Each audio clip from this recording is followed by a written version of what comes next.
let's all throw them down and hope that they will never see the truth around.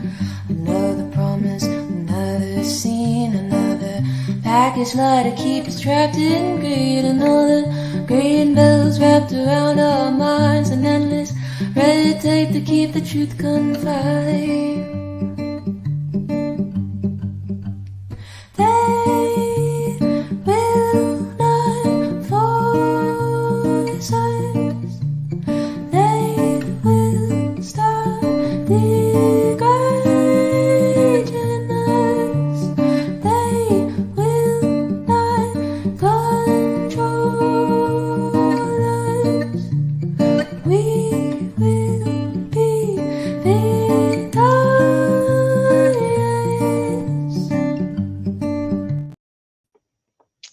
Hello, everybody, on this beautiful Wednesday night. Looks like we have a gentleman named Brian in the comments. Thank you so much for tuning in. As always, Matt is helping me on the back end. He's going to be helping my blind ass with all the slides and clips that our guest has provided.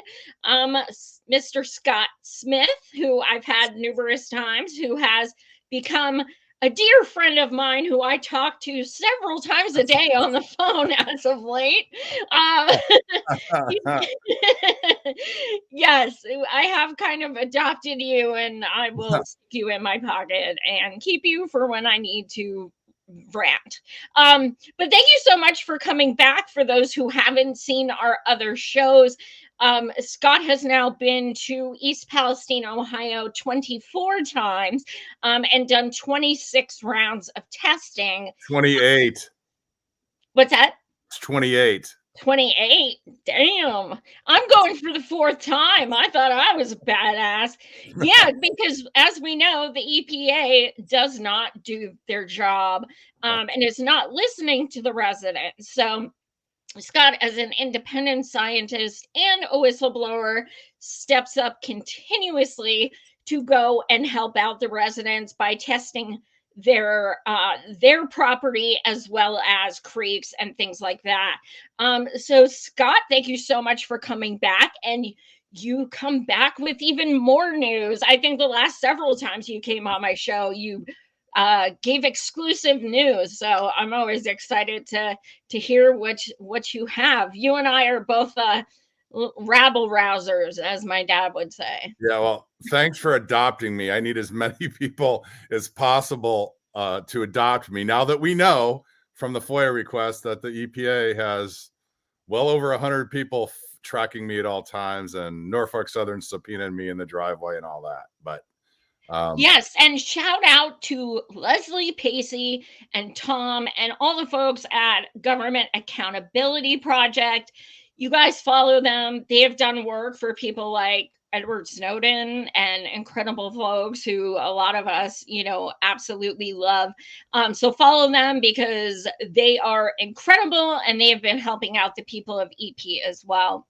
But Scott, I'm going to let you, do you want to get started with? Yeah, first of all, I really want to thank Government Accountability Project and Leslie Pacey, because with, becoming a client of theirs with their legal team that also works with my personal attorney, and, and I would not have been able to respond to the Norfolk Southern subpoena the way I did and fight them back without Government Accountability Project. And I, probably wouldn't be able to continue a lot of my work. And I look forward to seeing you Friday and being at the Jill Stein Town Hall that we're all, hosting. And that will be my 25th trip and 29th round. I mean, I may take you to take a few samples with me. So I will bring my gas mask. Yep. I've learned, too hard. And you know what? Let's talk about that, because you just came home today. You live in Cape Cod. Yes. You don't have an accent though. I grew up in the Midwest, Fort Wayne, Indiana. That's why. There you go. That's why, because my mom is Bostonian, and she's 30 years later, she still sounds it. But you just came home today, and you again were feeling effects, as was Sky, your friend that you were with, the documentarian. it's every single time we go out. Do you want to kind of explain Yeah, let me what let me happened this tell you a time? little bit about, and you talked to Sky Wallen, and let me tell you a little bit about him. I'm really excited about you meeting him in person at some point. He has been Yeah. doing a story following me, documenting all my work over 60 disasters over the last 12 years. And he was there for working with Robert F. Kennedy Jr.'s people and filming yesterday. So, and there's a lot of stuff to go over, but I think you should have him. Told him I was gonna, I know he's driving right now. I think he might be listening. I sent him the link. But I said I would recommend him being on your show. And he's the one that, director, producer, filmmaker, American Gadfly, about Mike Gravel. And I don't know if you know Mike Gravel and his background, but Mike Gravel. So Sky got to know Mike Gravel, and he even interviewed Mike Gravel about me at one point. And Mike Gravel has been talking a lot of what Bobby Kennedy talks about, RFK Jr., about the captured agencies. And we're seeing this all play out with the EPA. It's a captured agency, plain and simple. And we're seeing that play out with especially without government accountability project, I would not be able to do all these FOIAs and get all these facts. Yes, So they are truly awesome. Leslie is a queen. there's So another big surprise brewing with Mark Durno. I cannot get in the details, Joy, but you will be the first to know. I was going to say, you better tell me. You will be the second to know. 30 seconds after, Rich McHugh, we've got a big surprise brewing with Mr. Durno and the EPA, and it will play out over the next 2 weeks. Yes. For those of you who may not recognize the name Mark Durno, he's the one that I recorded for 91 minutes without his knowledge. Is the East Palestine EPA, who was also on the Flint EPA and did such a wonderful job that they moved him there. I released that recording in full. It is on my YouTube, and yes, it was legal because Ohio, thankfully, is a one-party consent state. So anyway, that out of the way. What are some of the side effects you and Sky felt this time? Yes, I mean, just like anybody else that's gone in there, it's like, headache, dizziness. And we went back for it's the third time I've tested Shelby Walker's property, because something seems to be going on with the ongoing remediation and releasing some sort of chemicals, this mixture, toxic cocktail. He was there for 30 minutes and said, it's the dizziness, it's the headache, and I can tell you these animals really know. And Lori O'Connell told me this week. Mice, they don't have mice anymore. So Wow. I would encourage the whole community of East Palestine, because unfortunately the EPA and the Norfolk Southern have done a very good job of dividing the community. And I'm not seeing anybody that's making anything up, but I'd encourage people, plain and simple, have you had mice this year? Lori O'Connell bought that. They live they have an old farmhouse. They have had no mice. And I bring this up about the animals, and pigs have been dying, and dogs won't drink water. And, as you know, from my social media posts, I come home to Oliver, and Oliver, my dog. And it's interesting. I seal my testing clothes up, and tonight when I got home, same thing. He'll sniff all my stuff as I come in the door. But when I take the dirty clothes bag out, he moves back 10. He turns his head and moves back. And that's just from briefly testing yesterday, just from briefly. So, Yeah. And animals really know these kind of things. And, a lot of the livestock, it's in the well water. So, yeah, Christina has lost several cats and some chickens. There was a gentleman who had a fox sanctuary, and all of the foxes are now deceased. They've gotten bad shape. There were 45,000 dead fish and then I don't even know if you know this, but the EPA handed out coloring books to the kids And it said that the fish died because of asthma.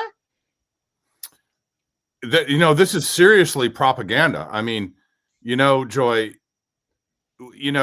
I think of when I was growing up, the Soviet Union and communism and not having free speech and the propaganda.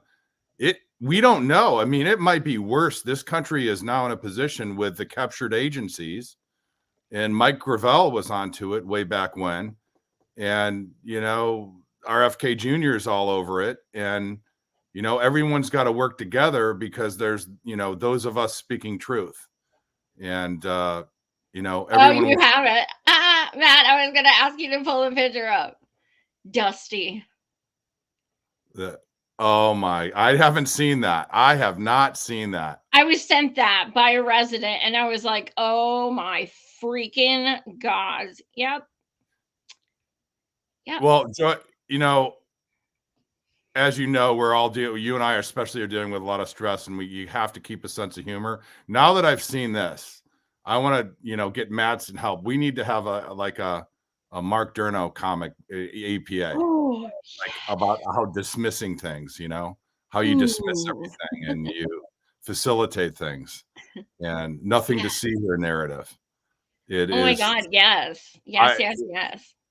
But we don't even know. People talk about communist China. They might have more after this East Palestine experience, and to see the complicit media. And we're going to talk at the end. I've got a segment at the end about media malpractice in East Palestine. A lot of this, and what we saw with President Biden's visit, you've got public relations people for Norfolk Southern, EPA, and the White House, all in their incestuous revolving door, posing as journalists.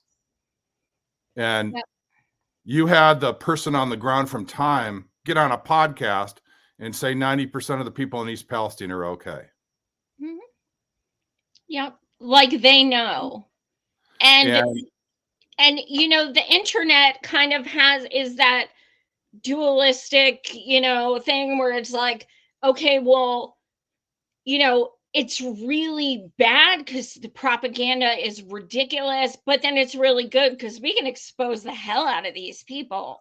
We can look up records of these people, look up past articles that may have been debunked, things like that, and then just publicly hold them accountable. So it kind of, there's a good and bad, really. But yeah, I mean, we've been the media as of late, including with you, has just been egregious.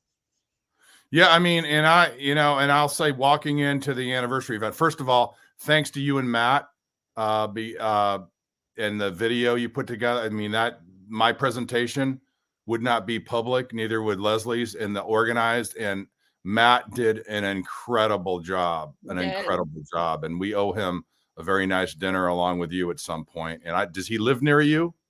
No, he lives, he goes about an hour and a half to get to East Palestine, and then I come like 6 hours. Are we going to see him this weekend?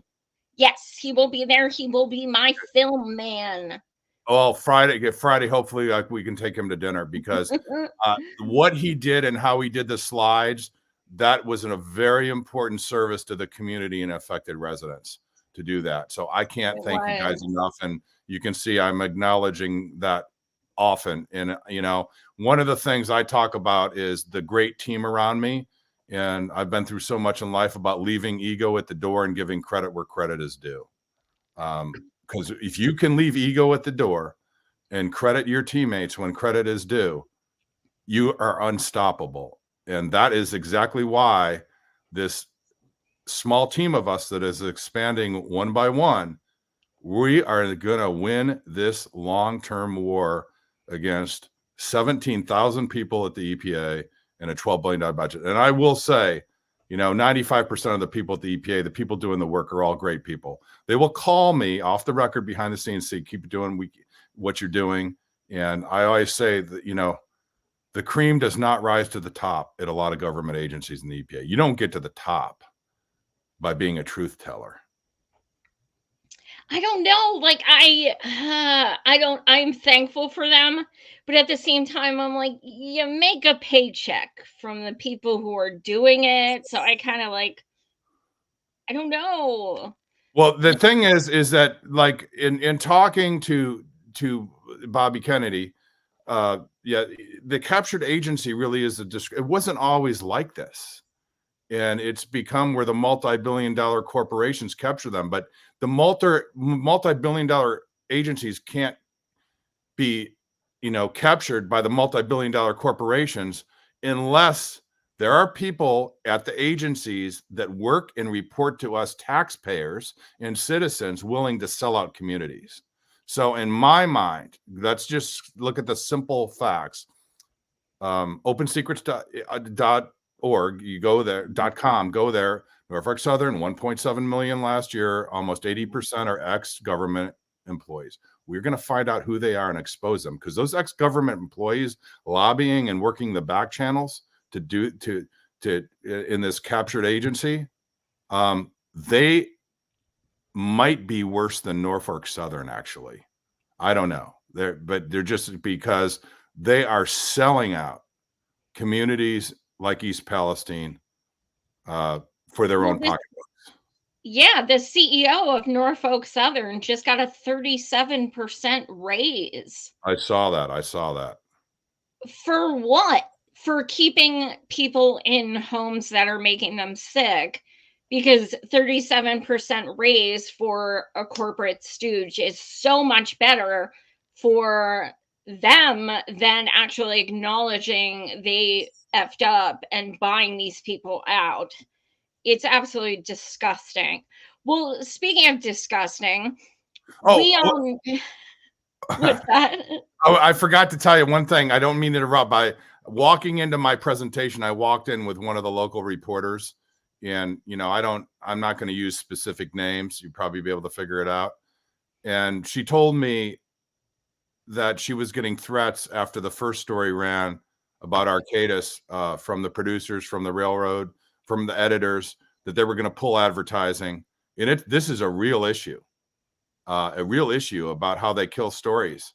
And the media should, if they were just honest and said, I'm acting as a public relations person, Yeah, and disclose it, or an opinion piece, but pretending to be objective journalists, that's malpractice.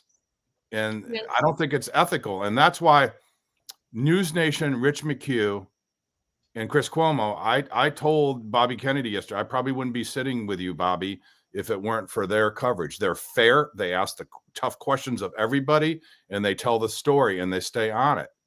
And it's very, very unfortunate that all these public relations people are posing as journalists. And I can't tell you the interviews I've done with ABC, CBS, Time, Associated Press. They don't run. They already have their narrative pre-prepared, and they want to try to get a gotcha or try to run a hit piece, and you go at them with science and having a legal team to call them out, which needs to be done. So the so-called media is a major problem with East Palestine. So Absolutely. but the good news, independent journalists, people on YouTube like yourself are doing such a great job getting the word out. And here's something else I learned from Bobby Kennedy. And I encourage everybody watching this, and you and Matt,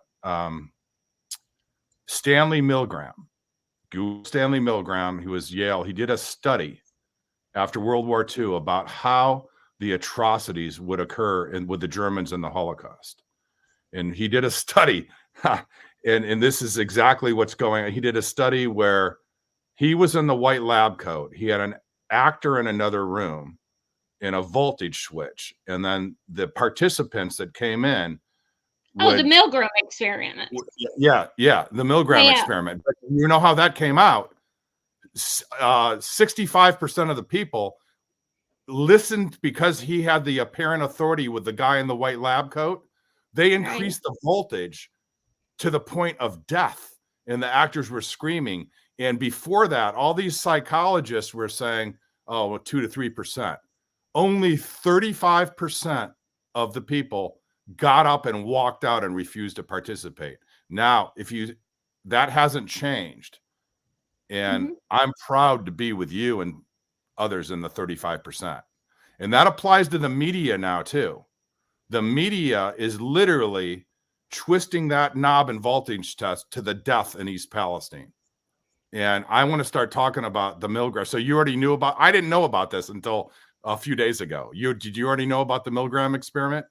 Yeah, I wrote a paper on it in college. It's really fascinating.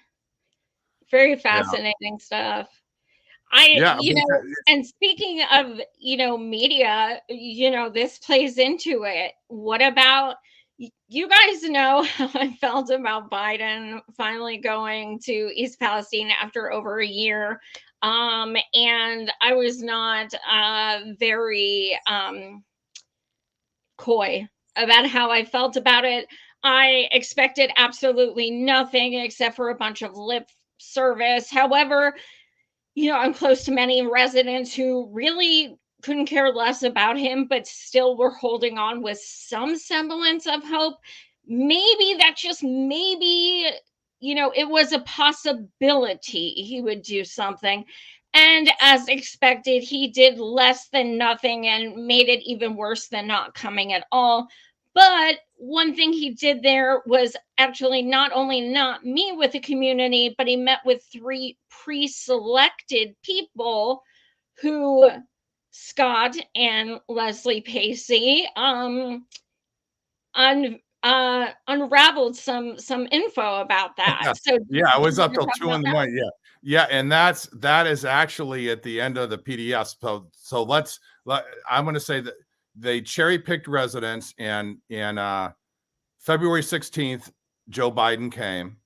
February 8th, the White House director for Center for Environmental Quality and the Michael Reagan administrator, 8 days before, participated with a tax-exempt organization, otherwise known as a nonprofit. And, nonprofits don't legally exist. It's tax-exempt. And you can look up the Form 990s yourself.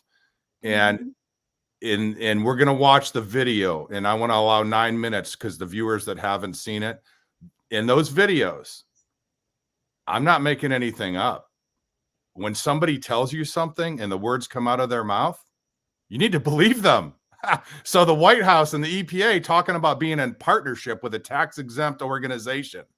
Now, I'm not a lawyer, but a conflict of, so 8 days before, so the White House and the EPA, are they hand selecting via their partnership to control the narrative?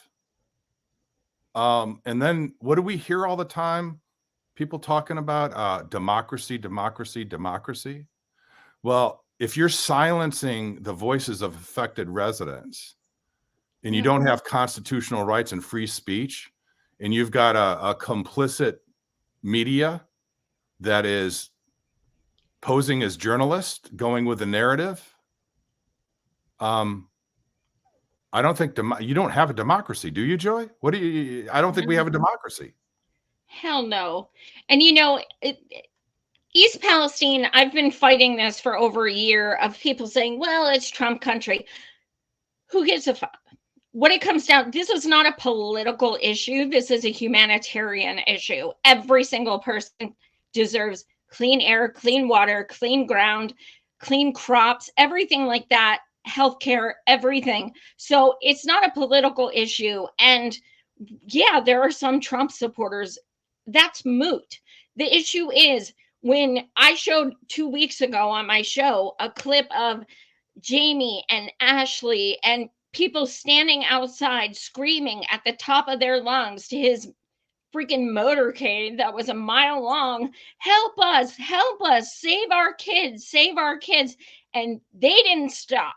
So I don't care who they support politically. I don't give a shit. I don't even ask them. It doesn't matter. The fact of the matter is, they were begging for help. If I can help the community, whether it's Bobby Kennedy running for president, whether it's Jill Stein, even with Joe Biden, it should not be about politics whatsoever. And, I will talk with it because like I've said, after my meetings yesterday, we can all agree that protecting human health and the environment should be first and foremost from all walks of life. Everyone can agree on that. I don't care what else, everything else we disagree on is irrelevant and does not matter. Do I agree with some of the elected officials on everything? No, no one does. But we need to get back to where we can talk to each other, not at each other. And if you disagree with somebody, you should understand their perspective. You should still be able to hug them, shake their hand, walk away, and feel good about things and talk to them, not at them, and not, start threatening them, It's the Rage Against the Machine song, Know Your Enemy. We tend to go at each other when we should be directing everything at Norfolk Southern, EPA, corporate entities, shareholders, people that are actually causing this catastrophe. They should be getting our vitriol, not the residents. But why don't you expand a little on what you uncovered, and then Yeah, I think it's time to put the PDF, and we'll go through the PDF because we have about 30 okay, minutes. sure. So I'm going to go quickly and enjoy. These are excerpts for some of your viewers that haven't seen this from the February 3rd presentation, because I've learned more. So, but what this slide says, Norfolk Southern instructs EPA and other agencies to coordinate with Norfolk Southern rather than the contractors. And again, there you have it in their own words. This is not speculation. This is fact, thanks to Leslie Pacey and Government Accountability Project getting FOIA. So you have it right there in writing from the, so when the EPA says they're supervising and directing things, these are their own words. Yep. Next slide. EPA has a dioxin expert, Brian Gullett. And here's an internal email he writes. I suspect most of what may have been formed was dispersed throughout the area in the plume. We have the ability to sample these plumes using our drone-mounted sampler, but it's too late now, of course. Next slide. And here he is. I take the samples from the surface of the soil, and I really don't go below a half an inch. So here's the EPA dioxin expert. Even if it rained, it'd be extremely unlikely that they'd be in the soil 6 inches deep. And then here's the segments of the timeline. The timeline doesn't lie. And like my lawyer has taught me, there are no coincidences, Scott. He says that to me all the time. So March 17th, I'm interviewed by Will Kane on Fox News Channel. And I go into detail, and I pretty much everything I said came to be true.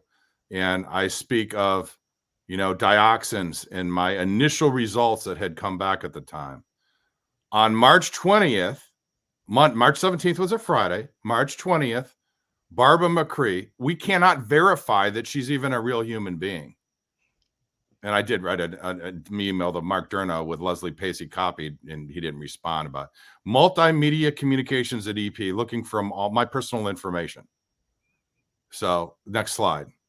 Yeah, I've tried to look her up too, and I can find we can't find that she exists. Now we know they have, but she's got an EPA email address. She is supposed to be working for all the taxpayers and citizens, just like Mark Durno and everybody else. So there you have it. This is not me being some paranoid conspiracy theorist. This is what's coming back from the government, and they're withholding around 2,000 documents still and not turning them over to the Government Accountability Project with my name on it. So if I'm using dirty shovels and doing all these wrong things, they sure are writing a lot of emails using my name. Next slide. So I thought they only had 3 people. So here's me in East Palestine later in that week, in March, with the EPA tracking my movements and whereabouts in East Palestine. Next slide. This timeline, Mark Durno on March 20th writes an EPA email again after my interview on Fox, where I'm talking about dioxins, beginning to start the nothing to see here narrative. Go to the next slide, please. Here it is, March 20th. Here's the dioxin reference for background soils. We feel good about this. ORD is Office of Research and Development. So Like my lawyer says, Scott, no coincidences. The timeline doesn't lie, especially their own. When people like the EPA and these people are doing interviews, and you need to believe the words coming out of their mouth. Next slide. And here you see and this is where shame on the media. There's only been a handful. I mean, obviously the people at News Nation and Jennifer Rodriguez was the only local reporter that published this. There's a detailed email on July 27th with residents with Norfolk Southern on the chain and Mark Durno. Right here, I said, please understand, this is me. Please understand this is a response to the entire, I remain willing to have an open dialogue and collaboration with Norfolk Southern and or the EPA and or any Norfolk Southern contractors or anyone involved in the Unified Command Center, but it will be on equal terms with information shared in both directions. They refused to meet, and they only wanted all my detailed information. They would not give theirs. And the media, most of the media that's in the 65% and the Milgram experiment will not tell the truth about this email. Next slide. So I still remember where I was sitting on a Friday night not so long ago, realizing the EPA had buried documents under, quote, waste removal. And here you have February 17th, they started testing for dioxins. The red circles is they took a composite sample. What is that? They took 5 different samples and they blended them around. And next slide. Even though they blend all these samples, which can be, like, effectively dilution, the dioxin TEQ is 91.9. We don't have time to get into all that, but bottom line is the contractor Arcadis for Norfolk Southern EPA set the regional screening level at 4.8, meaning any dioxin TEQ above 4.8 requires follow-up testing. So this is their own testing report.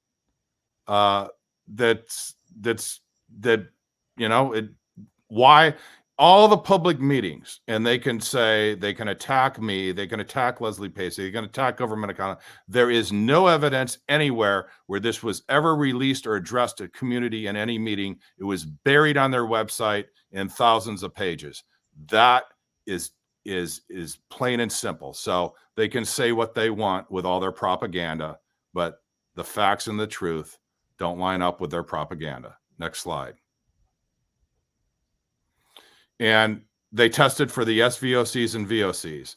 And at the town hall with you and Jill Stein, I am going to be talking more about mixtures of chemicals and the polycyclic aromatic hydrocarbons, because it's all about these mixtures. Well, we've been talking about dioxins because the EPA refused to test in all these properties where the residents reached out to me. It's about the mixtures of chemicals.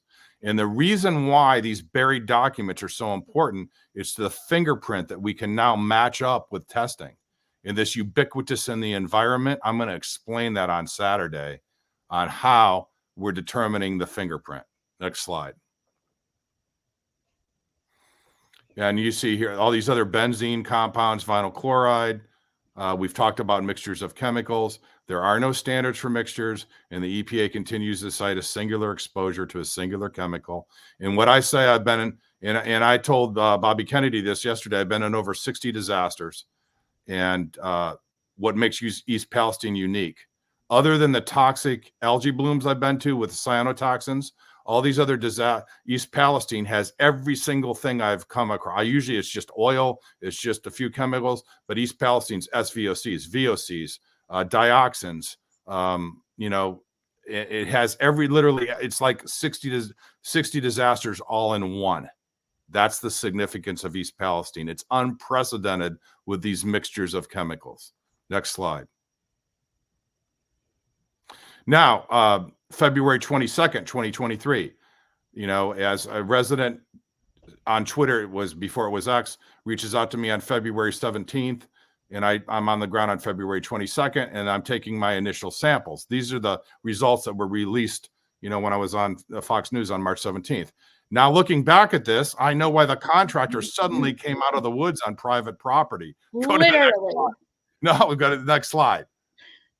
Now, I have been accused, before you play this link, I have been accused of hiring an actor and making this up. and I'm on record, by the way, I'll still test side by side with the EPA, Norfolk Southern, but I also will make the original thing on my iPhone proof that it's not altered, it's not edited, and it is not an actor. So why don't you just play this clip?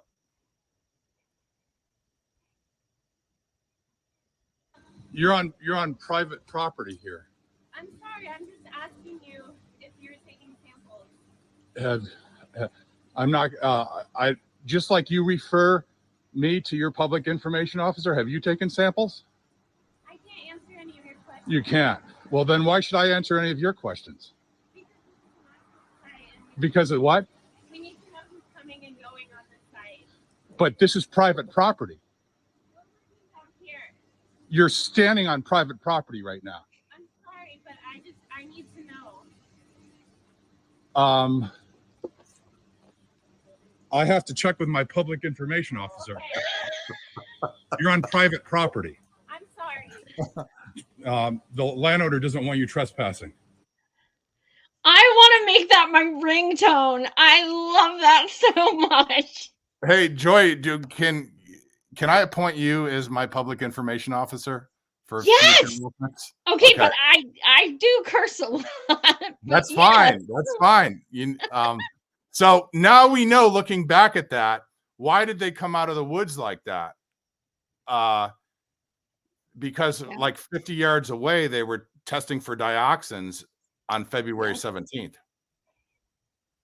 And there's more information that's going to come out about that individual and the contractor. There's more to that story, but so you know who the individual I can't go into details. I can't, but it's all going to come out. So, but now, that's why the timeline, looking back at this, it makes sense. Next slide, please. So, and this is where, now that I've found the documents, I'm sorry, I can't help but really crack up. The EPA, they're defining this thing under waste on site, that those dioxin tests, the dioxin was on site. Well, and off site is anything outside where the derailment happened. Well, the reality is on site is where the toxic plume fallout deposited toxic chemicals. Off site is where the toxic plume fallout was not. And that's where we went in Columbiana, not so far away. There was a little sliver where, I've got a great team around me, and one of the guys is a meteorologist and has all the NOAA reports, where we went and we measured the we got test results for SVOCs, PAHs, and dioxins. So anyway, I think the EPA is running out of stuff, because this, what do you think of this on-site, off-site thing? It's pretty clear, isn't it? Absolutely. Absolutely. And just for people in the comments who may not know, Mark Durno of the EPA, that's actually Homeland Security. It's not just like some, separate group. He's actually Homeland Security. I didn't know that before I stalked him at his office. Next slide, please. And again, here's all the samples and all the accusations against me and the defamation. So you can measure these. The red is the official regional screening level, or residential screening level, some people call it that, set by the EPA, Norfolk Southern. So 46% of my samples came in a greater than 4.8. I call that, hot zones where you need to follow up tests. So if I'm all these things and doing, the EPA is accusing me of what they're doing, the manipulate, because here's the good news. The good news is over the majority, 54% of my results are less than the 4.8. So that is good news. In the irony of this whole thing, this in a way limits the liability of the railroad, and they're still attacking me over this. So it just doesn't. So when we took a control sample from Beaver Circle in Columbiana, where the plume fallout was not, and it was 1.7. So we are lining all this stuff up. And again, despite all the attacks and smears and defamation, no hard feelings, EPA, railroad, test side by side. It's the right thing to do for the community. Yeah. I'll still do it. Next slide. Now, when will you get the results back from Courtney's house from yesterday? Shelby Walker's. It'll Or probably take Shelby's? about 30 to 40 days. Okay. And He's can you get into who you have? Like, do you do this? Do you have contracted places you go through, or not at this point. A minor amount,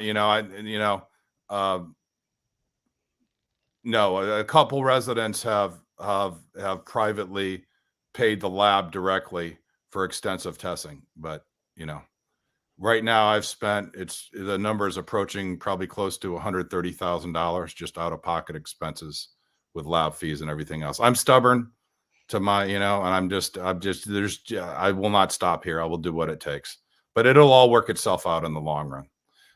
But on the crop testing, the EPA, again, they want to talk about disinformation, misinformation. They didn't even test for dioxins in East Palestine gardens anywhere. Now, we've only done a few because of limited funds. So see, I say preliminary data, more testing needs to be done, but the control garlic from Tamara Lynn Freeze was sitting sealed up from before the derailment was 0.81 on dioxins, or it was 4.5 post derailment, and Marilyn Figley's garden was 440. And we're talking to food people. There really shouldn't be any dioxins in your crops. right? But here you got the EPA declaring everything safe based on their quote partners testing. And we don't have enough time tonight for you remember the recording when the EPA has the audacity and their condescending arrogance to talk about at a conference they didn't know I was attending with my experts. When we asked them, they didn't do. So they're saying everything's safe. They hired, they brought in a consultant that says it's okay. Again, you got $12 billion. It wouldn't even, you could spend a few $100,000 testing this stuff in East Palestine. It wouldn't be a rounding error to like the 10th decimal point in their $12 billion budget. Right. Next slide. Right. So as of February 1st, you see the regional screening level in yellow, 4.8, and then you see various residents. You're looking at, anywhere from 379% higher all the way to 39,000%. And you can see the EPA's own testing, or Norfolk Southern Arcadis from 217. And that's their average. Remember, I just take single samples. I don't mix them together and blend them. So again, if they tested side by side with me and all these other properties they refuse to test, I'm absolutely guaranteed we'll come up with the same results. Next slide. And, this is the original sediment, the third event, which is the remediation we refer to, and the releasing of, dust and dioxins and other things. We saw an increase in, sulfur run of dioxins. Next slide. And here's control samples in Bull Creek where the plume wasn't versus sulfur run. Next slide. Okay, so now this is good. I'm coming in on time a little ahead. So here's where shame on Time Magazine. They interviewed me for an hour. I really don't give a shit today, but it's the propaganda and not getting the truth out. So, there's Mark Durno. Next slide. So Time Magazine puts in mistrust of the government in this largely conservative region of the Appalachian foothills has complicated the agency's work. That is shameful. That is media malpractice. And that is not what Time Magazine was years ago, was 20, 30 years ago. That is abysmal. And to make matters worse, this is the 1-year anniversary issue. So a lot of people were paying attention to it. That's right. And then you have one of the Time people that was on the ground going on podcasts saying 90% of the people are fine. Yep. And you look at this, Mark Durno's working 12, 14 hours days, and the constant negative information about our program is frustrating. Well, what about the residents that have health symptoms that can't get testing, that are where Mark Durno goes in with the contractors and tells them the problem is you. The problem is chemicals in your house. It's your lifestyle. when it's very simple. You don't need any testing, mine or anybody else's. None of these health symptoms were ubiquitous or present in the community that people are reporting prior to the derailment. I mean, he told me on the damn recording I made that it was meat and garlic, and you should take vitamin B and stuff like that. Like, it's absolutely disgusting. And the way we're going to get this company, I mean, the way we're going to get this country, what I say, back on the rails, pun intended, is we're going to have to call out the media and these public relations people Absolutely. acting to be journalists. You have to, because it's shameful what they're doing. Next slide. Absolutely. Okay, so here is where, thanks to Leslie Pacey working with Government Accountability Project. So after Biden's visit with the cherry-picked residents, I did some research with Leslie and the Government Accountability Project. So February 8th, again, Mom's Clean Air Force, which is part of Environmental Defense Fund, and you know, it's good to research some of these nonprofits. Donate $20-25 and you'll get their tax ID and be able to research it. But right in their own words, this is on February 8th, Mom's Clean Air Force hosted our inaugural climate disruption, air pollution, young people. So EPA Administrator Michael Regan and White House CEQ Chair Brenda Mallory. And Joe Biden's visit was 8 days later on February 16th. Why were certain residents cherry-picked to meet with Joe Biden and all the residents who do not agree with the White House EPA narrative silenced? I think the taxpayers, even the nonprofits, they don't pay taxes. That's why they have to publicly disclose. They report to the taxpayers. They report to the residents in East Palestine. The White House reports to the residents in the EPA. I think they need to start answering some questions. And is the White House and the EPA and the tax organization partnership a conflict of interest? It's not me saying that. Now we're going to go to a video and listen to the, go to the next slide, please. Well, real quick before you do, anybody know who that is in that picture? It's someone named Chelsea Clinton. That's so you guys know how I feel about the Clintons. I've been doing this show for 7 years. If the Clintons are involved, any of them, you know damn right well that is a shady thing, period. So automatically that made me suspect. But then we'll get into more. And that's Michael Reagan, the EPA. So this is 8 days. Remember, my lawyer, Scott, there are no coincidences. Follow the timeline. Next slide. Yep. So February 16th, Joe Biden and the EPA visit East Palestine. And President Biden's visit to visit East Palestine can be a turning point. And the East Palestine residents let him know they don't just want answers, they want action. So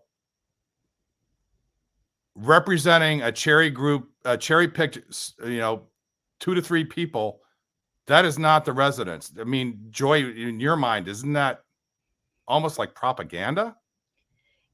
We only want to hear from people we know are like on our side or whatever.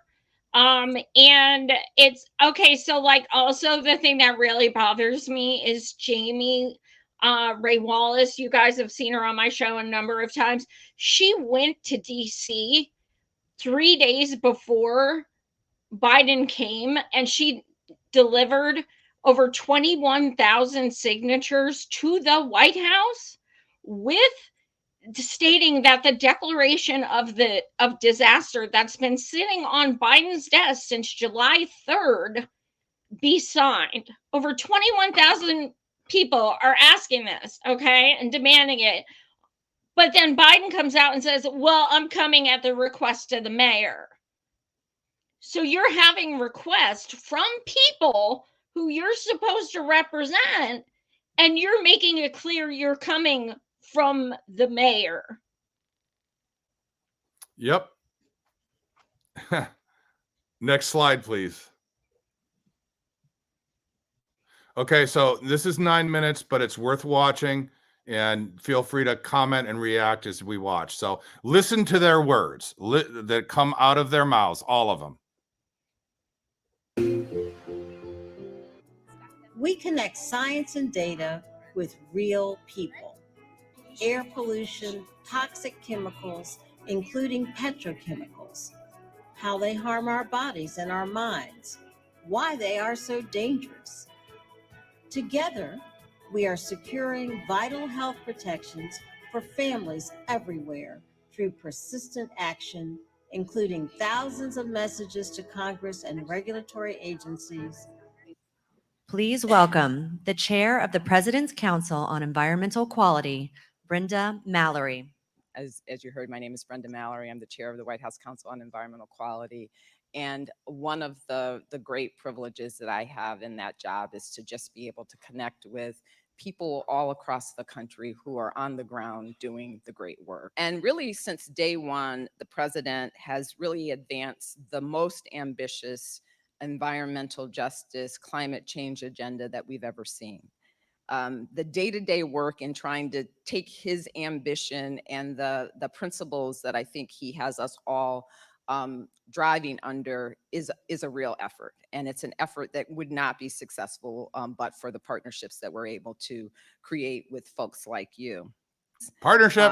In Charlotte, North Carolina, I had the privilege to go when we were announcing funding from the Inflation Reduction Act for the planting and maintaining of trees in communities, which we understand to be really important in lowering temperatures and improving air quality. Over 417 communities across the country have received benefits from this Department of Agriculture program.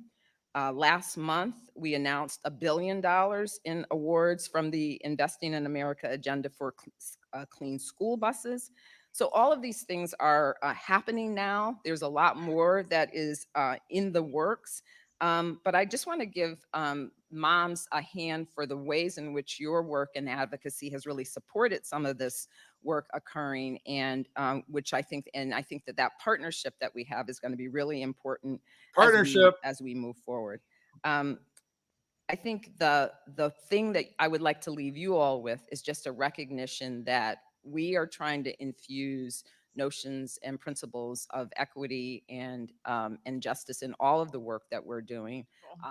What about equity for East Administrator Palestine? Reagan hears and he listens and he acts. His moral compass is strong. He is an inspiration to so many of us. He knows and feels very deeply how much more there is to do and how urgent is the need to get things done. All of us who care about clean air and toxic chemicals intend to act with urgency to get vitally significant EPA protections coming up across the finish line. Administrator Reagan.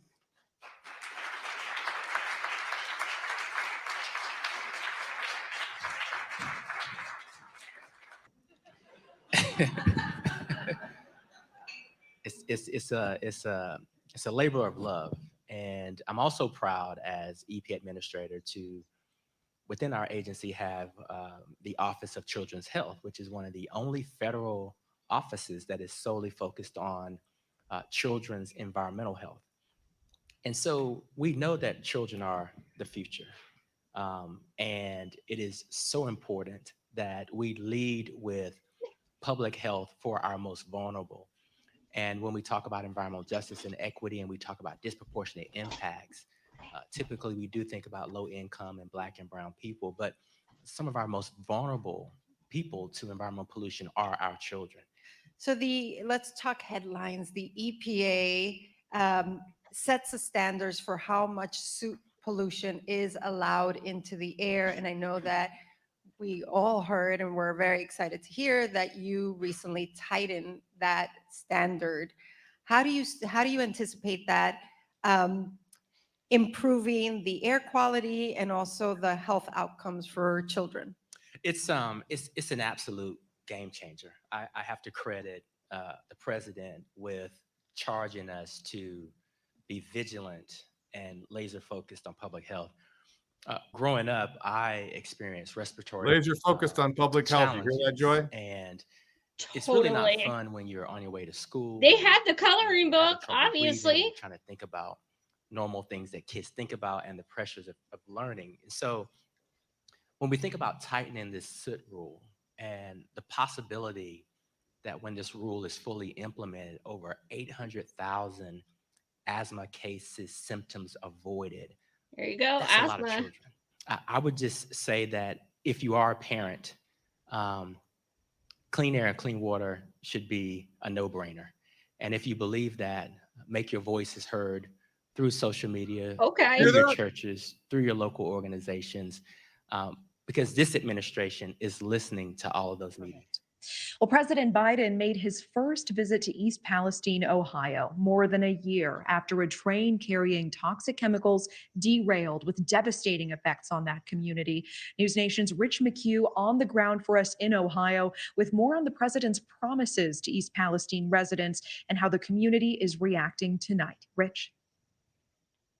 Hi, Natasha. So what stood out to me was what the president didn't say. He did not declare it a disaster here. He did not create, from what I can tell, a long-term medical or health monitoring plan. He did not agree to test inside homes here, which is something the residents very much want. There were two reactions among the residents, some that I watched alongside of.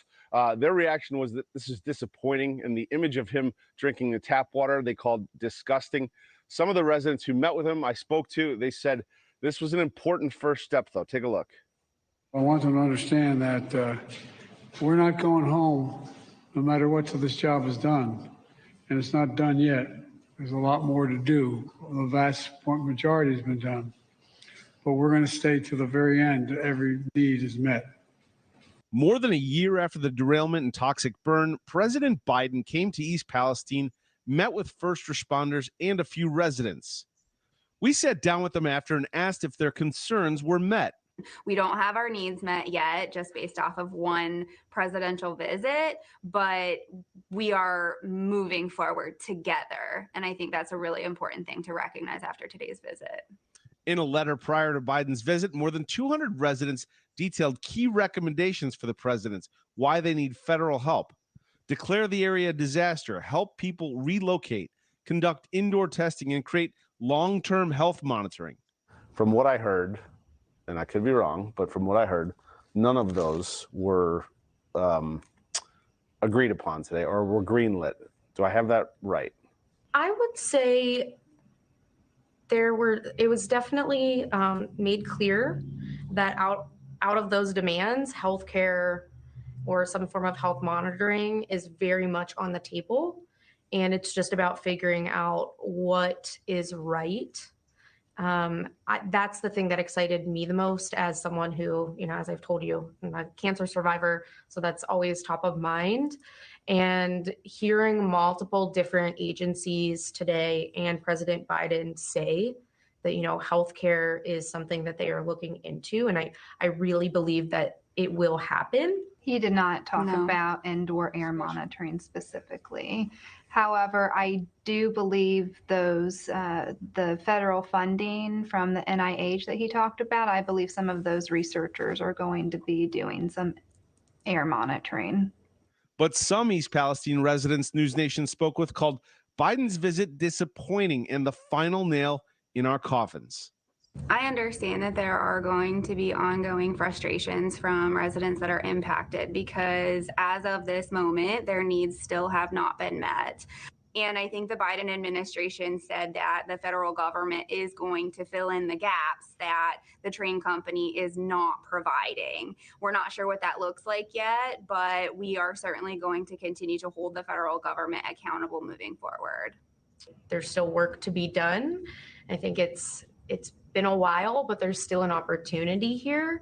And today was the day that, we opened that door. Now, I spoke to the residents that you just heard from at length after the interview, and they want to be clear. This is not a win, but the beginning of a long fight, and they plan to be in Washington, continuing that fight in several weeks. Natasha? Thank you for watching. Go to newsnationnow.com to find News Nation. Next slide.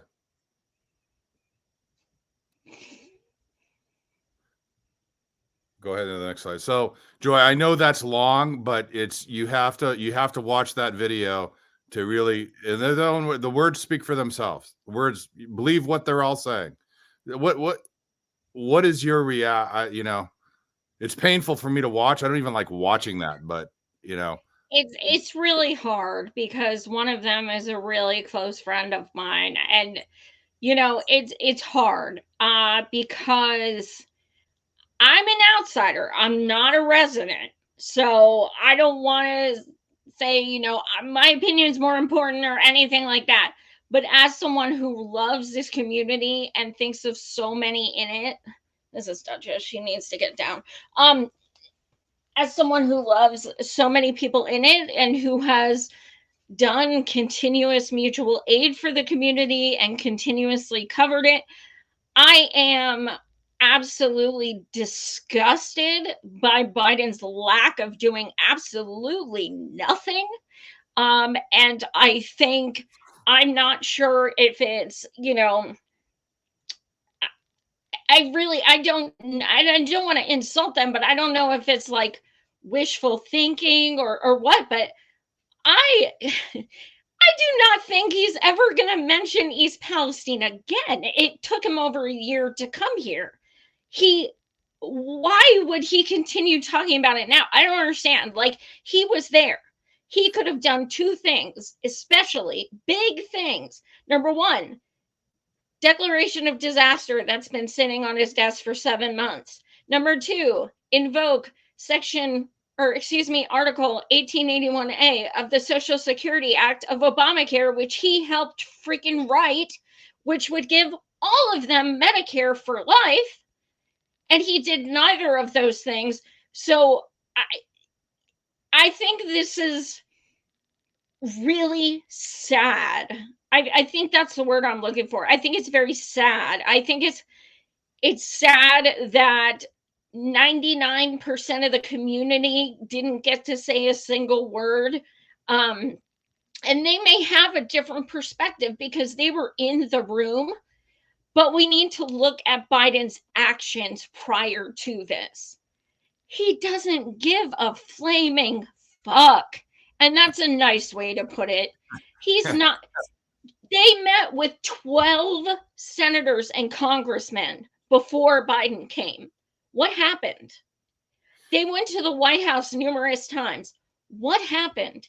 He finally came there after a year. What happened? Nothing. So if nothing, I mean, even this was a PR stunt and he didn't even do anything then. He's running for re-election.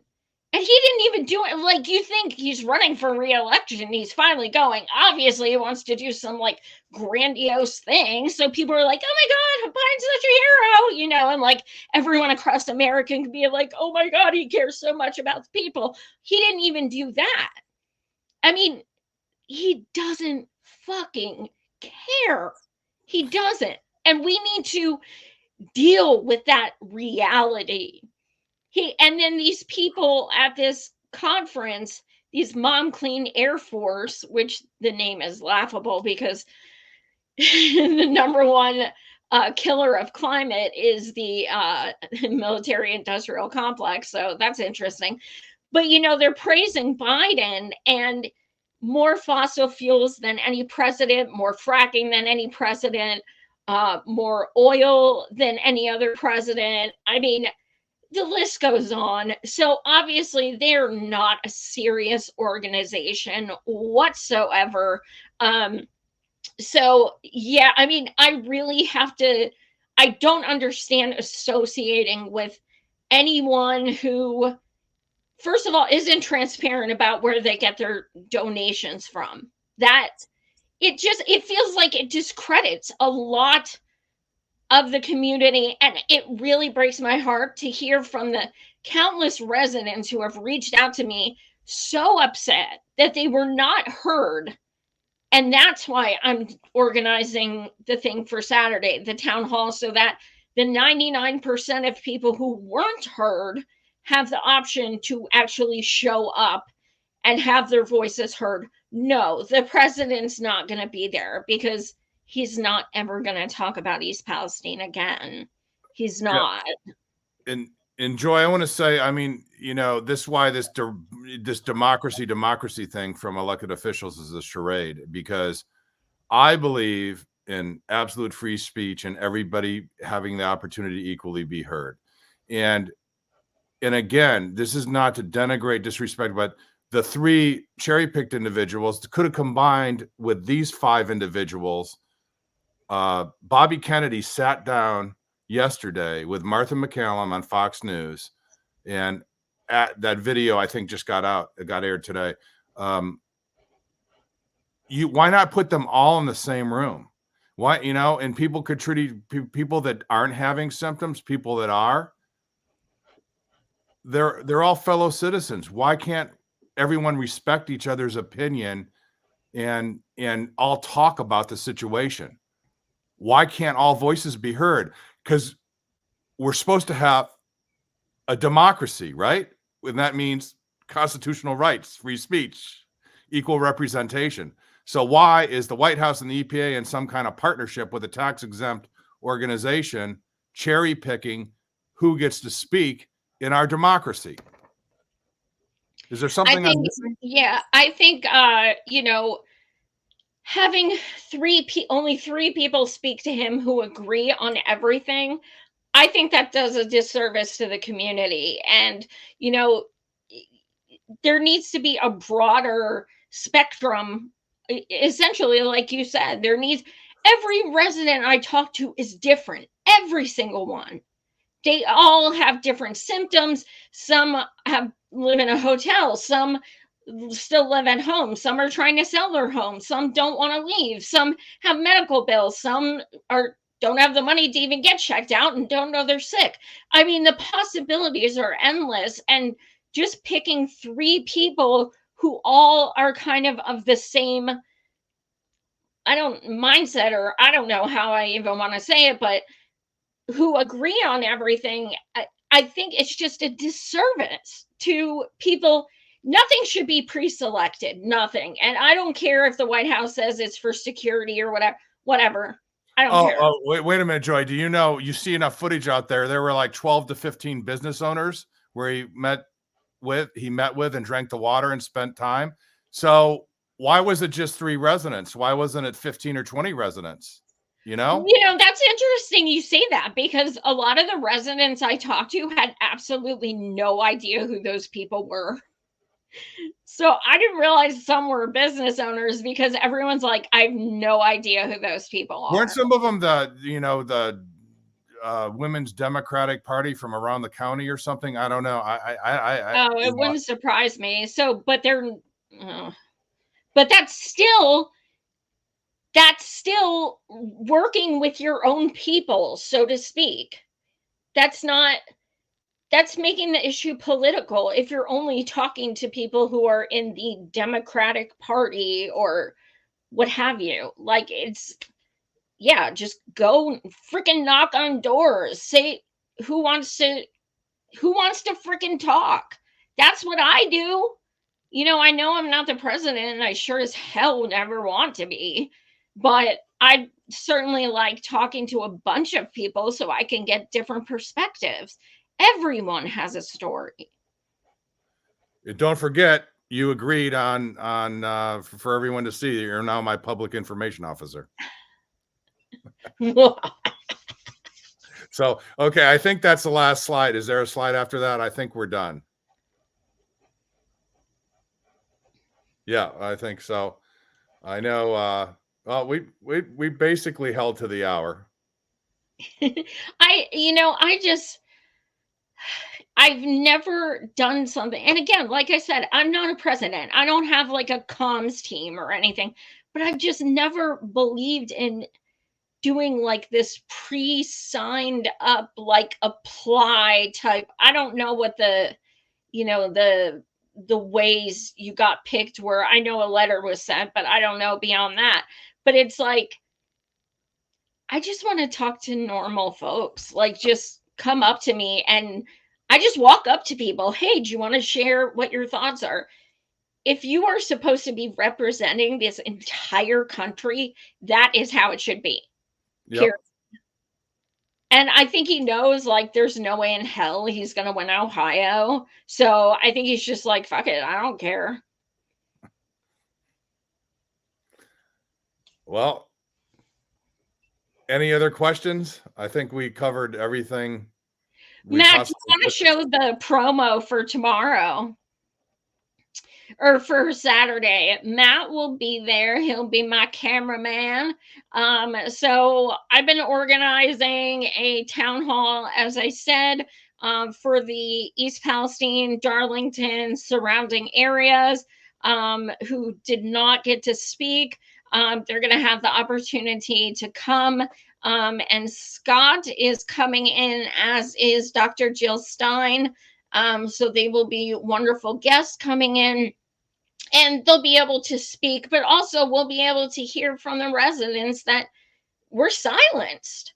There was so much sadness from the residents that they weren't heard, and I don't believe in that. So I don't know who's going to come, how many people are going to come. I have no idea, but the opportunity is there and they will be heard.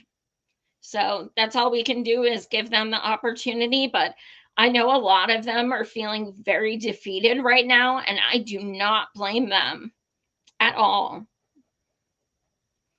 Scott, what are your thoughts about coming Saturday? My thoughts are, my purpose is to be there to listen to the residents, to do everything I can do to get their voices heard and give them a platform. And,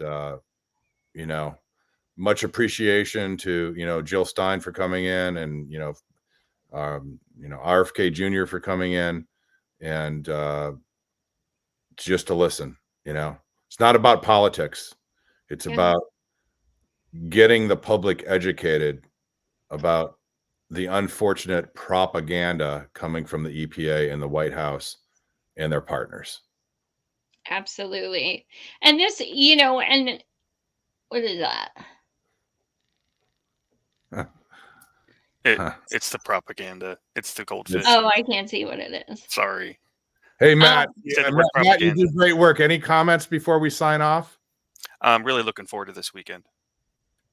I know it's going to be great. I'm really excited. I'm always glad to hang out with you guys. And, I hope we get some guests. I hope people show up and they know they're going to be heard.